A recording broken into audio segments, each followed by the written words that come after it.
कभी इस बात पे गौर करना कि हमारे देश का जो राष्ट्रीय पप्पू है वो यात्रा निकाल रहा है। और यात्रा निकालता है तो वो हमेशा देश की कंपनियों को और देश के उद्योगपतियों को टारगेट करता है। जैसे मैंने अभी उसका कल का एक वीडियो देखा, वो टारगेट कर रहा है कि हमारे देश में जो देश की कंपनियां हैं, जैसे रक्षा डिफेंस की कंपनियां हैं, तो भाई देश की कंपनियों को आजकल ऑर्डर मिलने लगे तो उसको उनको टारगेट कर रहा है। रोड बनाने वाली कंपनियों को ऑर्डर मिल रहा है तो उनको टारगेट कर रहा है। क्यों? वो ऐसा क्यों करता है? कभी इस बात पे विचार करो। क्योंकि पप्पू विदेश की कंपनियों से पैसे लेके बैठा है। पप्पू क्या करता है कि देखो, पहले क्या होता था, हम जो है हथियार हमेशा रूस से खरीदते थे। और रूस जो है आधे से ज़्यादा उसकी जो कंपनियां हैं, रूस की कंपनियां, उनमें चाइना का पैसा लगा हुआ, मतलब चाइना को का उनमें शेयर है। तो जब हम रूस से सामान खरीदते हैं डिफेंस का, तो सीधा सीधा चाइना को फायदा होता है, रूस को भी होता है। देश के लोगों को ना रोजगार मिलता है, ना वो पैसा देश में रहता है, मतलब हमारे देश का पैसा बाहर चला जाता है। तो पप्पू हमारे देश के उद्योगपतियों को और हमारे देश की कंपनियों को क्यों टारगेट करता है? क्योंकि ये बर्बाद हो जाए और चाइनीज कंपनियों को फायदा हो। रोड रोड के जो प्रोजेक्ट होते थे, वो जो है पहले हमारे देश के चाइना ले जाता था। आजकल हमारे देश की चाइना को रिस्ट्रिक्ट कर दिया है भारत सरकार ने। तो क्या है कि चाइना जो है डायरेक्ट निवेश नहीं कर सकता बिना भारत सरकार की परमिशन के। तो क्या है कि इसको बड़ी दिक्कत है। ये चाहता है कि देश की कंपनियां बर्बाद हो जाएं और देश के लोगों को रोजगार ना मिले और ये रोजगार जो है बाहर जाए। और मैंने उसकी, भाई हमारे देश में हम कॉटन उत्पादन इतना अच्छा करते हैं, मगर कुछ समय पहले हम चाइना से कपड़े मंगा रहे थे। आपने गौर किया हो, कभी कपड़े लेने जाओ तो उनके जो टैग लगे होते हैं उनमें देखना कोरियन चाइनीज लैंग्वेज में लिखा रहता है, मंदारिन लैंग्वेज होती है वहाँ की, मैंडरिन, उसमें लिखा रहता है। हम चाइना से कपड़े मंगा रहे थे, कपड़े जबकि हम बना सकते हैं। क्यों? हमने हमारे उद्योगपतियों और हमारे देसी कंपनियों को बर्बाद कर दिया। और अब ये ईस्ट इंडिया कंपनी करा चाहता है। ईस्ट इंडिया कंपनी का क्या सिस्टम था कि पहले वहाँ की कंपनी आई, उसने हमारे उद्योगों को बर्बाद किया, फिर उसका राज हो गया चाइना, उसका ब्रिटेन का। आज इसको हमारी देश की कंपनियों से, हमारे देश के उद्योगपतियों से इतनी तकलीफ है। क्यों तकलीफ है इसको? क्योंकि ये चाहता है कि हमारे देश की कंपनियां बर्बाद हो जाएं और चाइना की कंपनियों को या और दूसरे देशों की कंपनियों को यहाँ पे बिजनेस करने का मौका मिले, और वो टैक्स यहाँ नहीं देंगी, वो टैक्स देंगे उनके देश में। तो हमारे देश की जो विकसित भारत बन रहा है उससे इसको इतनी ज़्यादा तकलीफ है, इतनी ज़्यादा। आप कभी गौर करना वो क्यों टारगेट करता है। कभी वो विदेशी कंपनी को टारगेट नहीं करता है, वो हमेशा स्वदेशी कंपनियों को टारगेट करता है। भाई गांधी जी स्वदेशी के लिए लड़ाई लड़ते थे, तू विदेशी के लिए लड़ाई लड़ रहा है, तू देश की कंपनियों को टारगेट कर रहा है। भाई कभी विदेशी कंपनी को टारगेट कर। तूने कभी फेसबुक को टारगेट किया, गूगल को टारगेट किया, यूट्यूब को टारगेट किया? कभी तूने ये कहा जैसे ही तुम यूट्यूब खोलते हो आपकी जेब से पैसा निकल के यूट्यूब वाले उसके जेब में चला जाता है, यूट्यूब के मालिक के। फेसबुक जैसे ही चालू करते हो मार्क जुकरबर्ग के में चला जाता। भाई तूने कभी ऐसा बोला?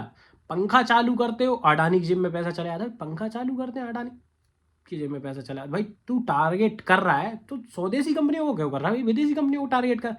भाई तू कभी ये सोच, तू कहता है कि भाई देश के 200 अरब से अरबपतियों में इस वर्ग का नहीं, उस वर्ग का नहीं। तू विदेश के अरबपतियों में करना। भाई विदेश के जो अरबपति हैं 200 500, उनमें भाई भारत देश के कितने लोग हैं? उनको टारगेट क्यों नहीं करता? भाई स्वदेशी लोगों को, स्वदेशी कंपनियों को क्यों टारगेट करता? क्यों? क्योंकि स्वदेशी कंपनियां यहाँ टैक्स देती हैं, यहीं रोजगार देती हैं और हमारे देश का पैसा बाहर नहीं जाता है। अब ये सौर पैनल कह रहा है कि अडानी का सौर पैनल कंपनी किसकी है? अडानी की। भाई हम भी अभी अडानी सौर पैनल बनाना चालू कर रहा है। इससे पहले पूरे सौर पैनल पता कहाँ से आते थे? चाइना से आते थे। इसको सिर्फ इस बात की तकलीफ है कि चाइना की कंपनियों का रोज जो जहाँ पे व्यापार था वो कम हो रहा है, और वो अडानी अंबानी हमारी देसी कंपनियों को मिल रहा है और हमारे देश के लोगों को रोजगार मिल रहा है। जब सौर पैनल चाइना में बनेगा तो रोजगार किसको मिलेगा? चाइना के लोगों को मिलेगा। भारत में बनेगा तो भारत के लोगों को मिलेगा। और टैक्स भारत की कंपनी बनाएगी तो भारत की कंपनी भारतीय सरकार को टैक्स देगी, चाइना की कंपनी चाइना की सरकार को टैक्स देगी। इसको ये वही आदमी है जो डोकलाम में जब स्टैंड ऑफ हमारी सेना की झड़प हो रही थी चाइना की सेना के साथ, तो ये आदमी उनकी एम्बेसी में बैठ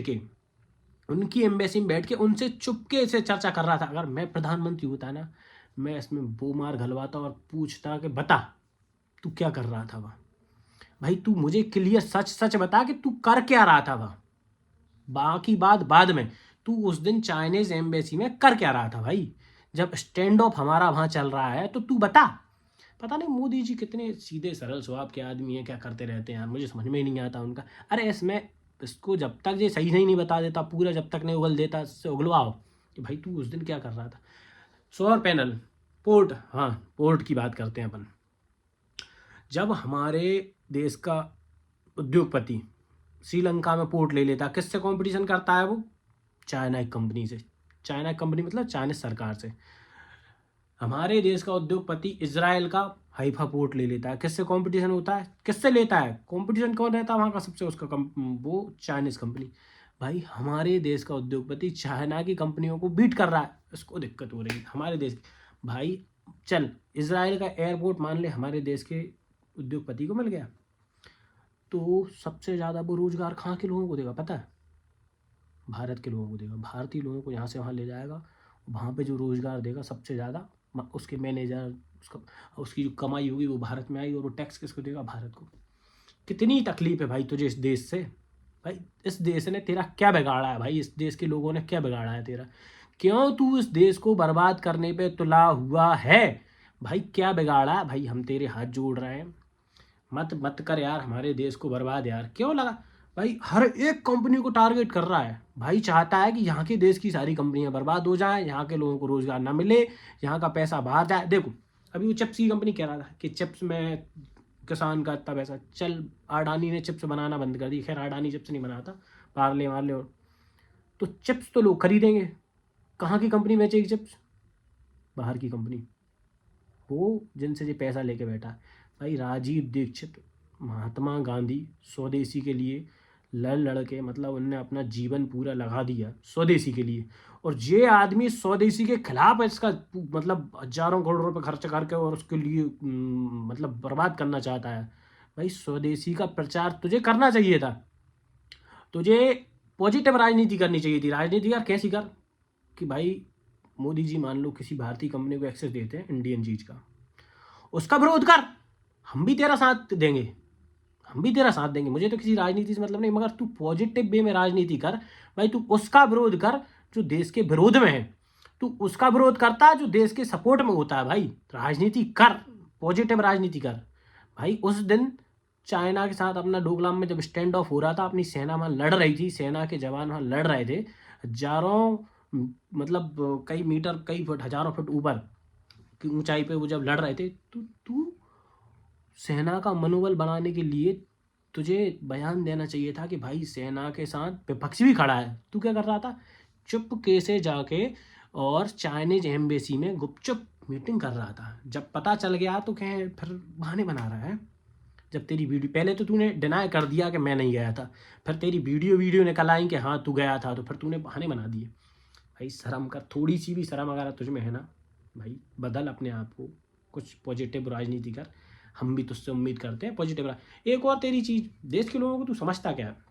जब भारत देश में घूमेगा तो टी शर्ट और वो खाकी का पैंट पहन घूमेगा, तो मैं बहुत सादा आदमी हूँ। अभी तू विदेश गया था, तूने करोड़ों रुपए का सूट पहना हुआ। जब भी तू विदेश जाता है तेरे कपड़े देखो, उन कपड़ों की कीमत अलग समझ में आती है कि अरबों अरबों रुपए के कपड़े हैं भाई। तेरे कपड़ों की कीमत मैं अंग्रेज नहीं पहनते उतने अच्छे कपड़े, तू पहनता है यार। भाई वहाँ अलग कपड़े, जहाँ अलग कपड़े, ऐसा क्यों? जहाँ भी कोट पैंट पहन ले, जहाँ वो सूट पहनता ना तू एकदम स्पेशल, वो भी जहाँ पहन ले, या फिर तुझे टी शर्ट वहाँ पहन ले, क्या दिक्कत है? भाई बहुत सारे नेता ऐसे होते हैं जो चूड़ी वाली सलवार कुर्ती पहन के, सलवार और कुर्ता पहनते हैं बढ़िया, वही पहन के उधर चले आते हैं, कोटी पहन के जहाँ घूम रहे हैं, कोटी पहन के वहाँ घूम रहे हैं।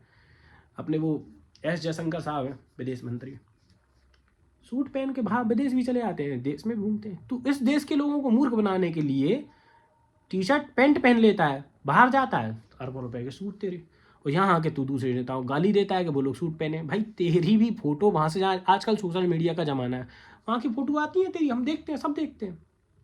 भाई तेरा कुछ नहीं हो सकता जब तक सोशल मीडिया है। तू तुझे जो है बर्बाद कोई कर रहा है ना जी, फेसबुक, यूट्यूब, इंस्टा, कुछ यही चीज़ों ने निपटा दिया तुझे।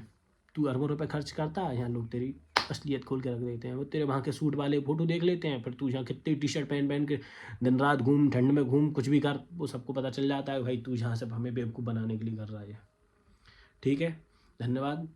राहुल गांधी जी तक जो मेरी वीडियो पहुंचा दो, थोड़ा उसका बुद्धि दिमाग ठिकाने आ जाए, देश को बर्बाद करने की कोशिश ना करे। खैर देश की जनता जागरूक हो गई है, तुझे कोई सीरियसली नहीं लेता है, मगर फिर भी मैं तेरे से ये कह रहा हूँ, तू 2-4 लोगों को भी अगर देश में गुमराह कर रहा है तो मत कर। ठीक है, धन्यवाद भाइयों, जय श्री राम।